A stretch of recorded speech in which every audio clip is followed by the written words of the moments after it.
What is up, Waffle Gang? I do hope you're well. My name is Mark, and today we're covering some more r/am I the butthole. If you'd like to skip that initial waffle, timestamps are in the description and along the timeline below. But if you are new here, please consider hitting that like, that subscribe, and maybe that notification bell too.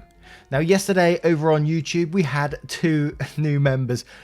You guys, you're just absolutely amazing. You're absolutely spoiling me just recently. We have Wandering Penguin and Sorexis. And over on Patreon, we had Artemis Hallahan. Thank you so much for your support. I can't tell you how much it means right now with the possible transition of going into part-time, YouTube part-time, air quotes, real work.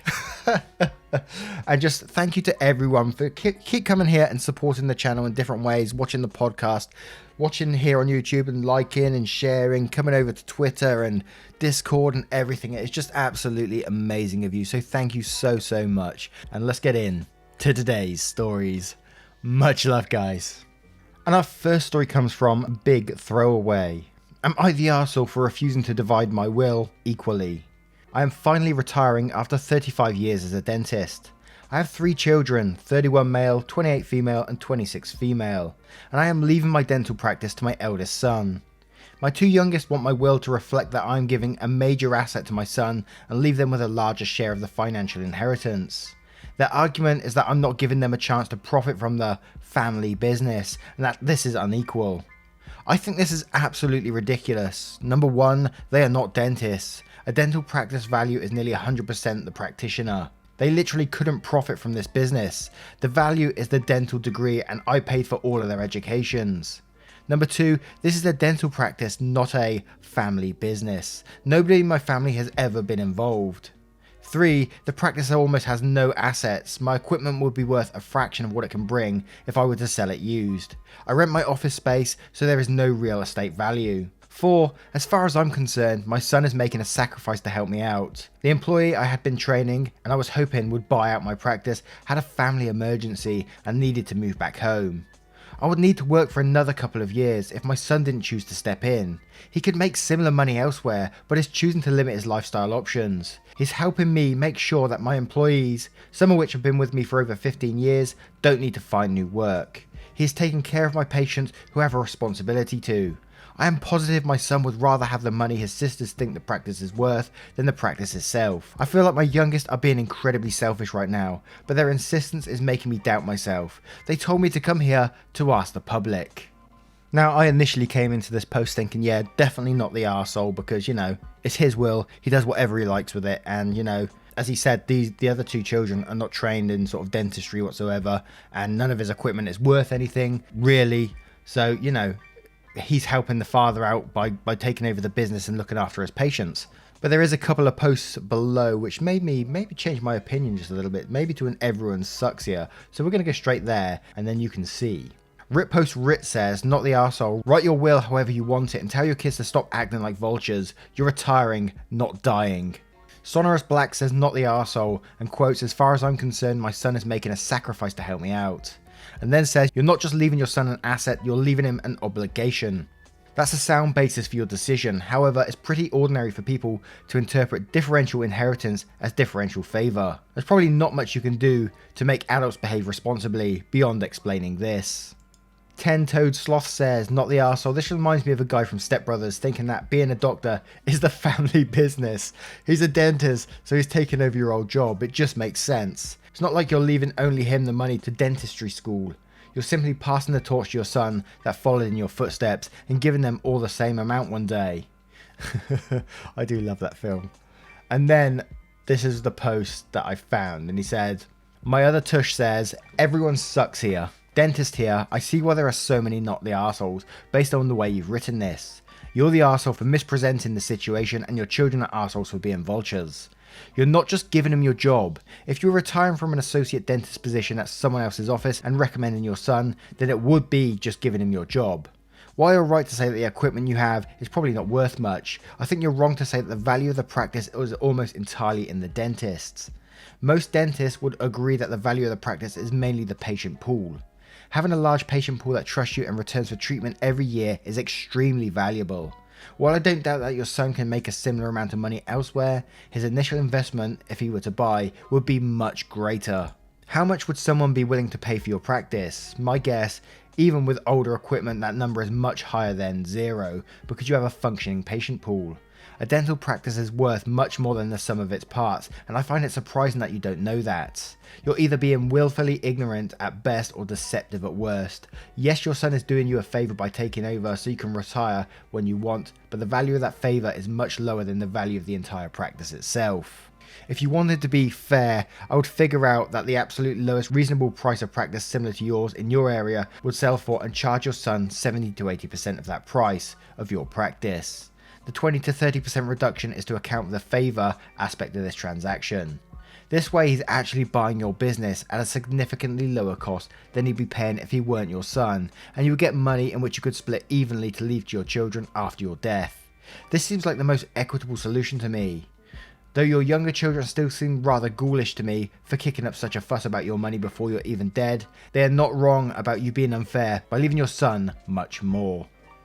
Now, with that into the equation, what do you guys make of this story? How would you deal with it if you was a dentist? Would you pass it on and not worry about these other two children complaining?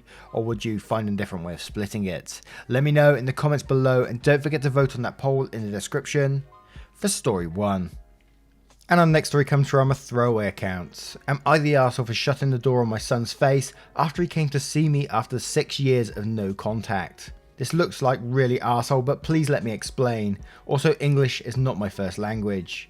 I, 50 male, am not a career ambitious guy, I can say.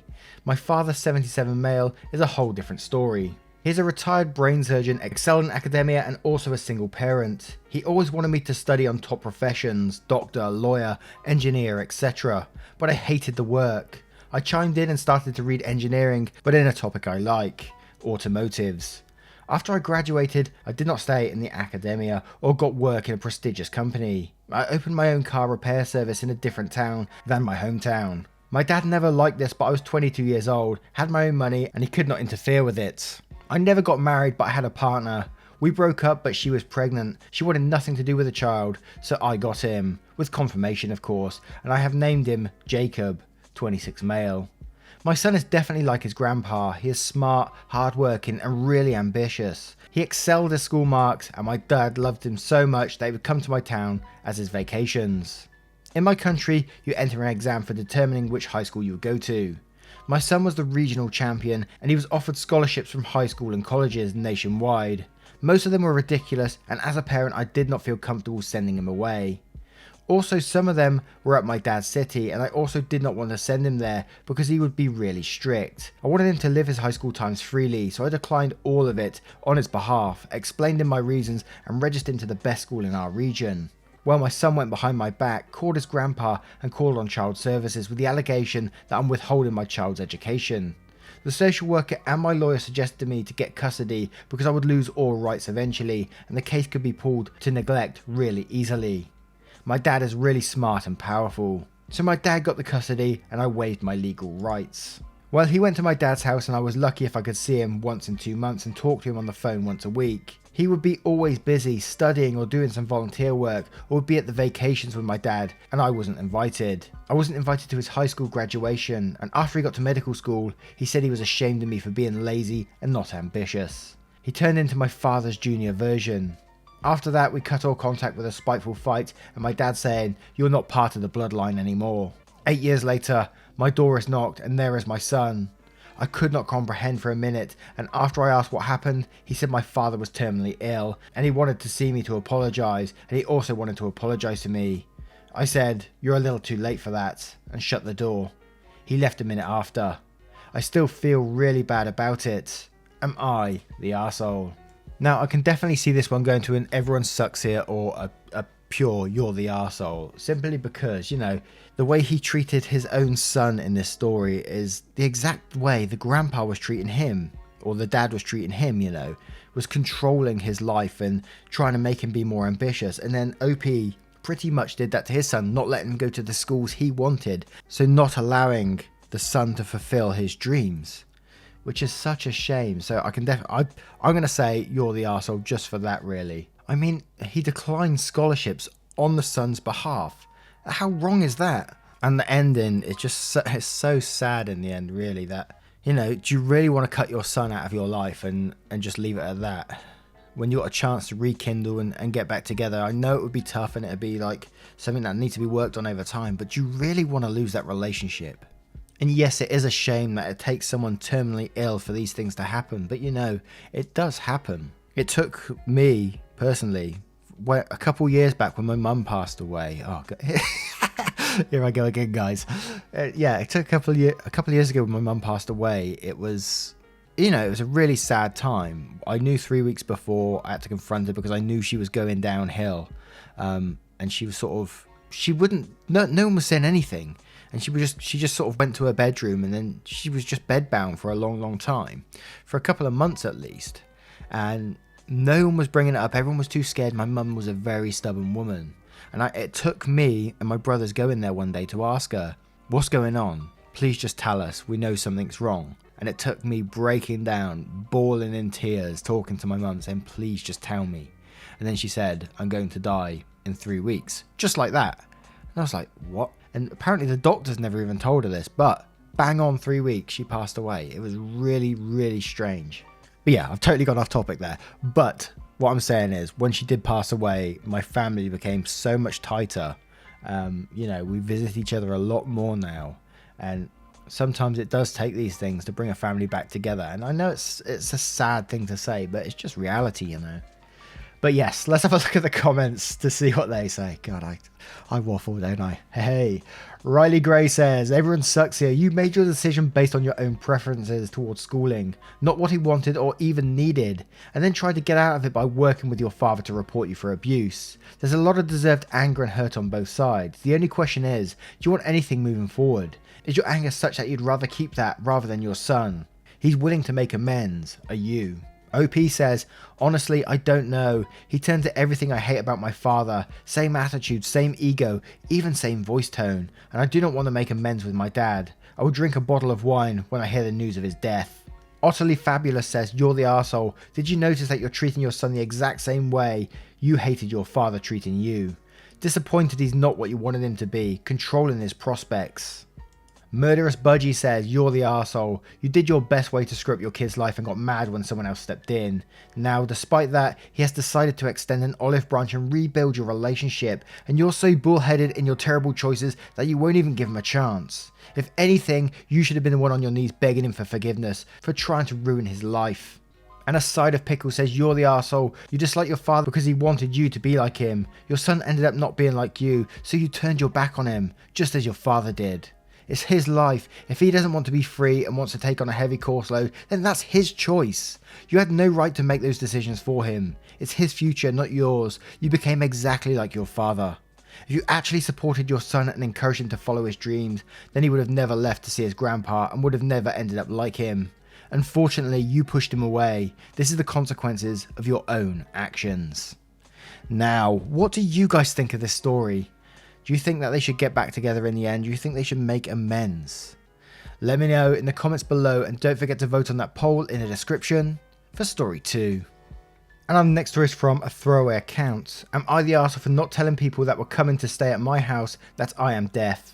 I, 39 male, am a single father to 4 kids. I am deaf, 3 of my kids are deaf, my 11-year-old daughter is hard of hearing, but wears a hearing aid, and with it is almost completely hearing. She goes to hearing school, whereas my other 3 go to deaf school. Also, lockdown restrictions have been lifted where I live. My 11-year-old just turned 11 a week ago, and she wanted to have 2 of her friends over for a slumber party. I said yes. I already knew one of the girls' mums that she invited, but I hadn't met the other one. I'll call her Callie. My daughter gave me Callie's mum's number, and I messaged her and just invited her over, said date/time. She seemed pretty chill, and I never thought to mention that I'm deaf. Like, when I think of myself being deaf, obviously isn't the first thing that comes to mind. She arranged to drop her daughter off around noon. I went to go get the door, and she started saying something to me. I then signed, sorry, I'm deaf, can't hear you. She looked at me shocked and then pulled out her phone and started to text me. We had an argument over text while we stood right next to each other. I said I was going to drive the girls to get some fast food. She, without asking, said, but you can't even drive. I replied, I've been driving since I was 14, never once had an accident and only had 3 speeding tickets in my life. She then replied, what about parking tickets? I then said, this isn't an interrogation, plus aren't I just taking them through the drive-thru? She said some other things about how she doesn't feel safe leaving her daughter here because of the language barrier, although I wouldn't speak to them much anyway and my daughter can interpret just fine. I said, would you feel the same way about someone whose parents only spoke Spanish? Any language really would work, that's just what came to mind first. She replied that it's totally different. I don't really see how though. Then I just said, I'm not going to beg you to let your kid sleep over. If you don't want her to, then take her. She got really offended by that, but said she would let her stay and left. Then she proceeded to call and text Callie every 2 seconds. Callie turned her phone to silent while they watched a movie. Then I started getting tons of messages calling me a sick creep and saying she was going to call 911 because her daughter didn't answer her phone for 20 minutes. I replied that she just turned her phone off and there was no reason to be alarmed. A few minutes later she came to my house, didn't even knock on the door, just opened it and yelled to her daughter that they were leaving.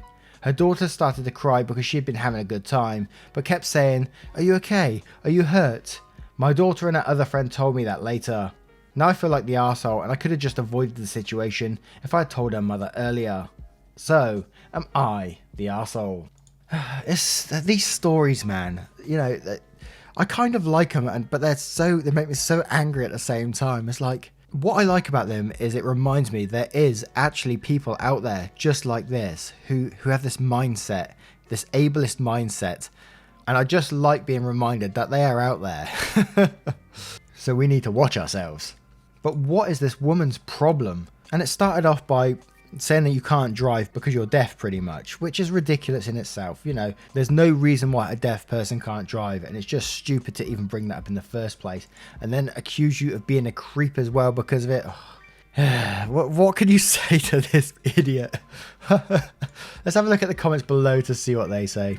Creasy says, not the arsehole, she sounds extremely ableist. Being deaf does not make you a bad father or a creep, and I'm so sorry you had to deal with this. It might be best for you and your family to ban Callie from sleeping over for your own protection, but make it clear Callie did absolutely nothing wrong. Again, I'm so sorry people like this exist. Comfy Crewneck says, not the arsehole, I hate to say it, but I would not have this child over to your home anymore. Any parent that jumps to calling you a sick creep is going to be problematic moving forward. Sorry to your kid, but it's just not worth it when the mum is nutty in my opinion. And Red Moon Cat says, what the fuck does this lady have up her ass? When I was in 6th grade I went over to a friend's house and her mum was deaf. When I went home and told my mum she only had talked to her dad, she told me to go to the library to get some books where we could both learn to talk to her mum. My mum never made me feel like there was any reason I couldn't trust this woman, and once I started learning sign language and communicating with her mum, my friend and her mum would teach me more and more. I loved it and it's still come in handy to this day. Fuck that lady, not the arsehole. And that is the right thing to do. Go and learn a bit of sign language and, you know, communicate that way. Lovely thing to do. But what do you guys think of this story? How would you have handled that person? Would you? I just feel sorry for the daughter as well, you know, not getting to spend time with her friends because she got a weird ass mum. What do you guys think of this story? Let me know in the comments below and don't forget to vote on that poll in the description for story 3. And our next story is from a throwaway account. Am I the arsehole for being pissed off at my sister for editing my artwork? I, 20 male, started working for my church, creating templates for their website and things like that. I'm not a graphic designer, I took a couple of courses back in high school, so it's something I like to do for fun. My sister, 22 female, happens to be a graphic designer, so whenever she sees me working on these projects, she tries to butt in with suggestions and small little errors that I'm making. A week ago the church asked me to create a template that the pastor would use as a background for himself in a Zoom meeting for next Sunday. I worked on it for like 3 days straight, making it look nice and awesome.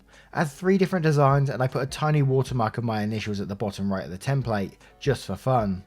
I was really excited for Sunday to come around because I wanted to see the template they chose, out of the 3 of the ones I submitted. Sunday comes around and I see the template my pastor used, except that it's different and has a bunch of things that I never added to the design. I look carefully to see what happened and I see my sister put her initials beside my watermark. The pastor acknowledges my work, then also thanks my sister for helping out in the design. I was really confused. I muted the Zoom call and asked my sister what happened. Apparently she saw that my computer was open, made adjustments to all the pictures, added her own watermark, and then sent another email using my fucking address to send it to them. Yeah, sure they look much nicer, but like what the fuck? Who does that? I was really pissed off and I was arguing with my sister while she acted like it didn't mean anything at all. My mum says that I'm being a drama queen since it's not like you're getting paid or anything. I guess it's harmless, but it just really makes me pissed off to picture her doing all that stuff behind my back. Am I The arsehole. Well, a graphic designer editing someone's work without permission. Oh dear. And using your email address too. How bloody cheeky is that? That's a definite not the arsehole from me, but Ikaru says, not the arsehole, your sister should mind her own damn business. Raven says, your sister is a graphic designer who thinks it's okay to edit someone's work.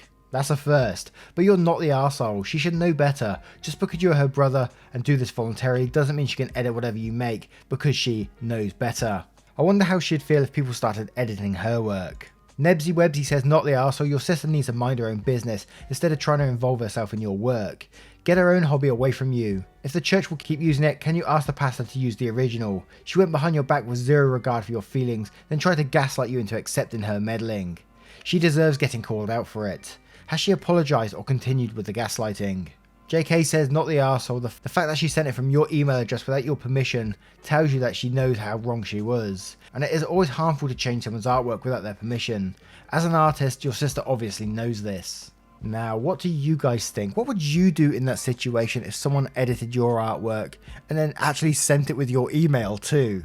Let me know in the comments below, and don't forget to vote on that poll in the description for story 4. Once again, guys, thank you for being here. I hope you have enjoyed today's stories. I've really enjoyed today's ones. There's a couple of little different ones that we don't usually see on Am I the Arsehole post. So yeah, very good, very good. Let me know what you guys think in the comments below, and hopefully I will see you in the next one, if you enjoyed, of course.